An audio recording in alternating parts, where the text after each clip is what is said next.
পূজারিণী কবিতাটি সম্রাট অজাতশত্রুর রাজত্বে সংঘটিত এক ঐতিহাসিক ঘটনার প্রেক্ষিতে রচিত। দরবারি নর্তকী শ্রীমতী নিজের সমস্ত পার্থিব সম্পদ ও প্রতিপত্তি বিসর্জন দিয়ে ভগবান বুদ্ধের জন্য তার জীবন উৎসর্গ করে। বুদ্ধের অনুগামিনী এবং বৈদিক উপাসনার প্রতি দাসী এই নারী রাজরোষে পড়ে, কিন্তু তবুও নিজের লক্ষ্যে অবিচল শ্রীমতীর বুদ্ধের পায়ে আত্মনিবেদনের এই মর্মস্পর্শী কাহিনী এখন নৃত্যনাট্য রূপে প্রদর্শিত হবে। নৃত্যনাট্য পূজারিণী। নৃত্যে আছেন তমশ্রী, চন্দ্রা, আইভি, ইপসিতা, হিয়া, আত্রেয়ী, অদিত্রী। গানে সন্দীপা, কবিতা পাঠে সাথী, সমগ্র আবহ সঙ্গীতে সঙ্গীতা এবং নৃত্যনাট্য পরিকল্পনায় তমশ্রী। পরিবেশিত হচ্ছে নৃত্যনাট্য পূজারিণী।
কোমলে সোনার থালায় আপনার হাতে দিতেন জ্বালাই কনক প্রদীপ মালা।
অজাত শত্রুর রাজা হলো যবে পিতার আসনে আসি, পিতার ধর্ম শনিতের স্রোতে বুঝিয়া ফেলিল রাজপুরী হতে, সপিল যজ্ঞ অনল আলোতে বৌদ্ধ শাস্ত্র রাশি। কহিলা ডাকিয়া অজাত শত্রু রাজপুর নারী সবে, বেদ ব্রাহ্মণ রাজা ছাড়া আর কিছু নাহি হবে পূজা করিবার। এই কটি কথা যেন মনে সার, ভুলিলে বিপদ হবে।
সদিলে নাহিয়া পুষ্প প্রদীপ থালায় বাহিয়া রাজ মহিষীর চরণে চাহিয়া নীরবে তারার বাসী শিহরি সভায় মহিষী মহিলা এ কথা নাহি কি মনে অজাত শত্রু করেছে রটনা স্তূপে যে করিবে অর্ঘ রচনা শুলের ওপরে মরিবে সে জনা অথবা নির্বাসনে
সভায় খোলা জানালার ধারে কুমারী শুক্লা বসে একাকিনী পড়িতে বিরত কাব্য কাহিনী। চমকে উঠিল শুনি কিনি কিনি, চাহিয়া দেখিল তারে শ্রীমতীরে হেরি উঠি রাখি ঘুমে দ্রুত পদে গেল কাছে।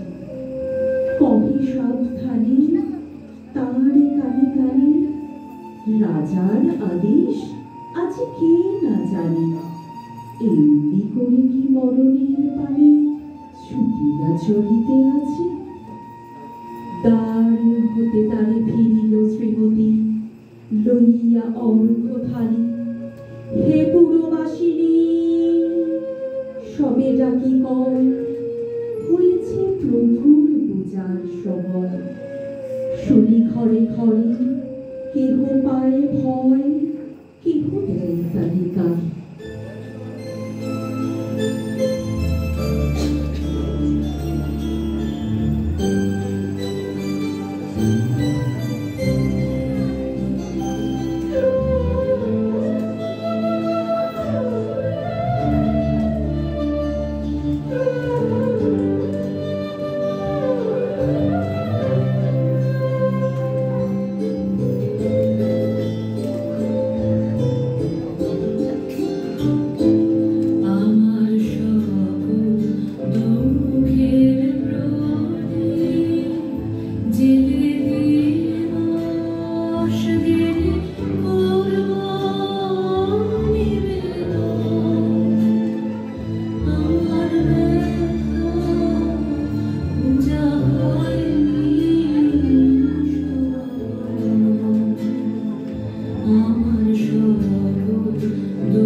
দিবসের শেষ আলোক মেঘালো নগর সৌধ পরে, পথ জনহীন আঁধারে মিলি, কলকোলাহল হয়ে লক্ষীন। আরতি ঘণ্টা ধরিল প্রাচীন রাজ দেবালয়ে ঘরে, শারদ নিশির স্বচ্ছ তিমিরে তারা অমূল্য চলে। সিংহ দুয়ারে বাজিল বিষাণ, বন্দিরা ধরে সন্ধ্যার তান, মন্ত্রণা সভা হলো সমাধান। দাড়ি ধুকারিয়া বলে, এমন সময় হেলিলা চমকি, প্রাসাদে প্রহরী যত, রাজার বিজন কানন মাঝারে, স্তূপ পদমূলে গহন আধারে, জ্বলিতেছে কেন যেন সারি সারি প্রদীপ মালার মতো। মুক্ত কৃপানে পুররক্ষক তখনই ছুটিয়া আসি, শুধালো, কে তুই ওরে দৌড়মতি, মরিবার তরে করিস আরতি। মধুর কণ্ঠে শুনিল, শ্রীমতী আমি বুদ্ধি আসি।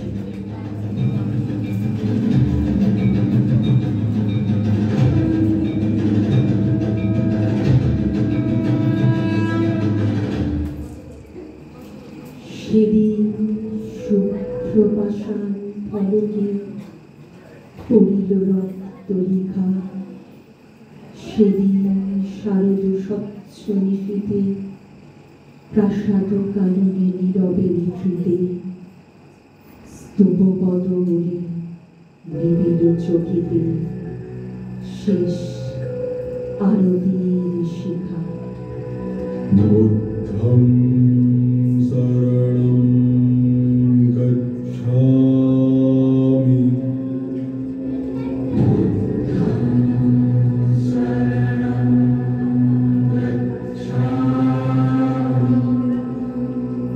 ধম্মং শরণং গচ্ছামি,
আমাদের অনুষ্ঠান আজ এখানেই শেষ হলো। নমস্কার।